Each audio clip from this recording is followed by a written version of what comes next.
What's up, YouTubers? I'm back today with the junkiest of junk wax, 1991 Topps. I have two rack packs that I picked up on eBay for a couple of bucks, only because I was going through my collection just a couple days ago and realized I did not have a Chipper Jones rookie card. Now, 1991 Topps is one of the most overproduced sets, probably in the history of cards. Estimated print runs put every single card at between 4 and 5 million cards. So even a Chipper Jones rookie and a Gem Mint 10 you can get for like 25 bucks. So, but I want one, and what better way to have one in your collection than to actually pull one out of a pack. So I don't know what happened through the years. I must have lost it because I bought a crap ton of 1991 Topps, which is an actual measurement. It's right between a buttload and a shit ton. So, but yeah, I bought a whole mess of these back in 1991.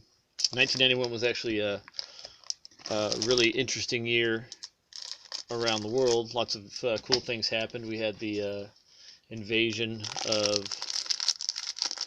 Kuwait, Operation Desert Shield, which, unless these cards actually came from Norman Schwarzkopf himself, are worthless because they printed about 6,000 of each card and printed the Desert Storm or Desert Shield logo on them in gold foil. And those cards are pretty rare and very valuable even to this day. But these are not the Desert Shield or Desert Storm, whatever cards. So we'll see what we get out of these. But also in 1991, Nirvana released Nevermind, which Rolling Stone gave 3 stars out of 5. They have since reneged on that original rating and given it 5 stars and ranked it, I think, like in the top 20 of greatest albums of all time. Also in 1991, a high school kid named Jeremy shot himself in front of his classmates, I think in Illinois somewhere, and that was the backstory for Pearl Jam's hit song Jeremy. Let's see, Silence of the Lambs was released and won Best Picture. Also one of my favorite movies as a kid, Hook, came out. Terminator 2 Judgment Day was the big movie that year. And Bryan Adams' hit song, Everything I Do It For You, was the #1 song of the year. So that took out just enough time for me to start going through some cards here, and we'll see what we get. First card, we got Ruben High Sierra. Word on the street was he had a major cocaine addiction. We've got Don Mattingly. It's a nice looking card. The Topps design from this year was really nice. They had the 40-year logo up there in the top left corner, the team team font down at the bottom with the player name and position there. Just an overall really nice looking card. The photography was also very good for this year, but due to obvious mass production, these cards are relatively worthless. There are some errors and variations of a lot of cards that still have a little bit of value. The I'm trying to remember his name, Mark Whitten card, where his elbow protrudes over the edge, still a valuable error card. Mark Gubza, the Royals. Mark Knudsen, the Brewers. Mike Benjamin, the Giants. Dave Henderson, rest in peace, A's. Rick Parker, I don't remember Rick Parker. I'm from the Bay Area, so he must not have lasted too long. Bip on the Radar Roberts. Jose DeJesus. Jerry Don Gleaton. Walt Terrell. Game must have been played with the coronavirus outbreak because there's no fans. We got Franklin Stubbs, the Astros. I don't know if they were cheating back then, but Tommy Lasagna with the Dodgers. Future star Lance Dixon. I don't think he became a star. Just a hunch there. Hector Villanueva. Joe Price is Right. Ken Caminiti, rest in peace. Eddie Murray, balancing that ball nicely on his hand there, Hall of Famer.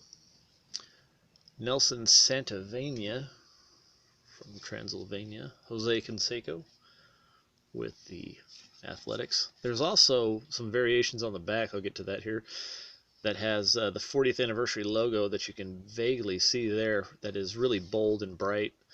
And if you take a black light to the backs of these cards. Some of them like actually glow. Some are just completely dull, but some of them have the 40-year logo and the border glows. So interesting. Dan Please My Sack, Jim Neidlinger, Jerome Walton, Rookie of the Year from 1989, Mike Sharperson, Tommy Gregg, Ken Daly Double, Doug Rader, Dickie Thong, one of my favorite players from the late 80s, early 90s, Carl Nichols, just because his name was Dick Thong, that's the only reason why, Sandy Alomar Rookie Cup, Hensley Mullins. I wonder if that's one of those ones that's not supposed to be over the edge. That's how the Mark Whitten error is. Interesting.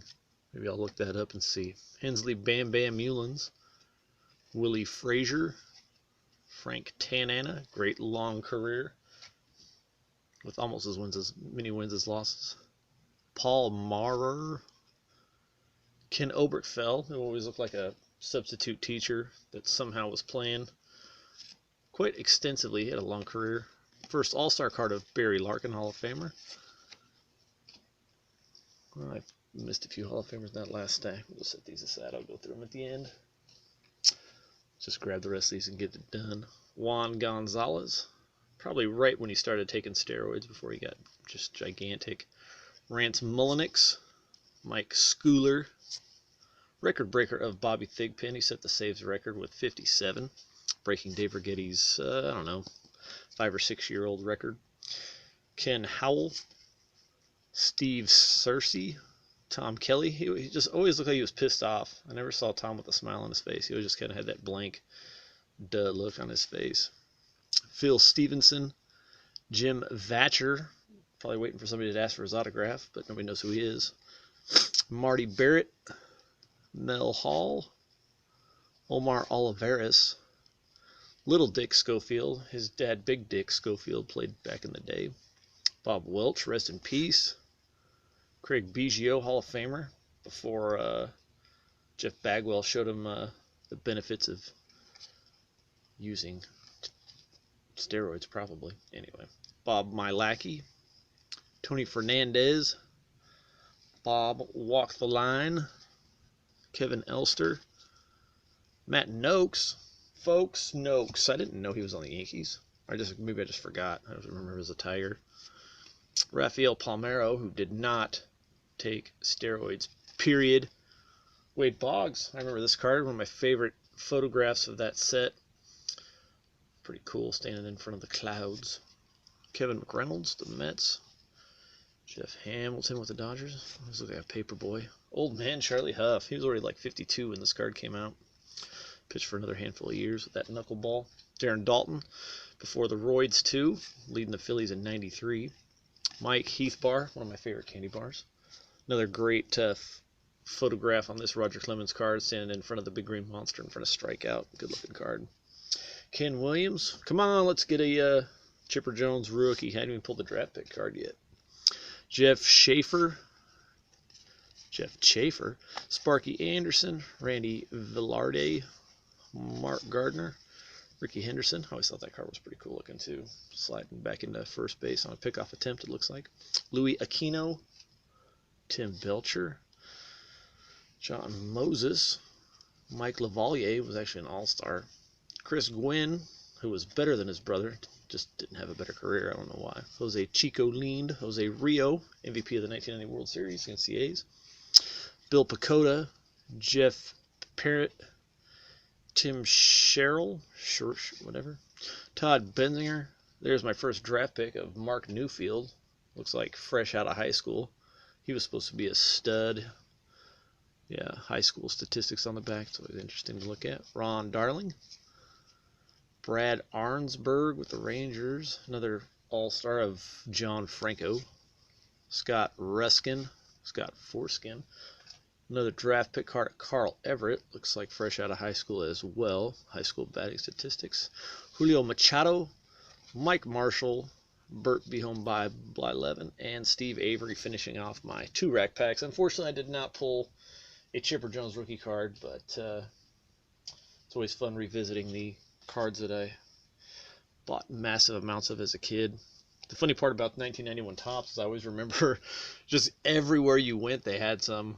I think they had packs of these at my dentist's office. If you were like had a good visit from the dentist, you get to go pick something from the treasure box. I remember there was packs of 1991 Topps in the treasure box.